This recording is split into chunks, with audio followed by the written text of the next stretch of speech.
በስመ አብ ወወልድ ወመንፈስ ቅዱስ አሐዱ አምላክ አሚን። የተወደዳችሁ የእግዚአብሔር ቤተሰቦች የድንግል ማርያም የአስራት ልጆች እንደምን ዋላችሁ? አሚን ያያሉ የእግዚአብሔር ስም የተመሰገነ ይሁን። ያው እንደምናውቀው አብይ ጾም ተጀምሯል። አብይ ጾም የሚጾመው በኢትዮጵያ ኦርቶዶክስ ተዋሕዶ ሊቃውንት አቆጣጠር ወይም በፍትሐ ነገሥቱ መሰረት 55 ቀን ነው። ይህ የሆነበት አብይ ምክንያት ስለ ሁለት ምክንያት ነው። አንደኛ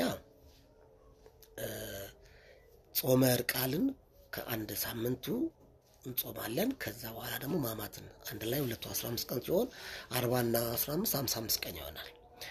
ሌላው ደግሞ አቆጣጠር 7 ቅዳሜና 8 እሑዶች አሉት። ስለዚህ 7 እና 8 15 ስለሚሆን ሲደመር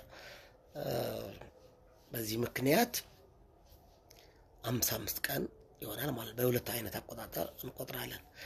ይህንን ይመስላል የአብይ ጾም አቆጣጠር። አመሰግናለሁ።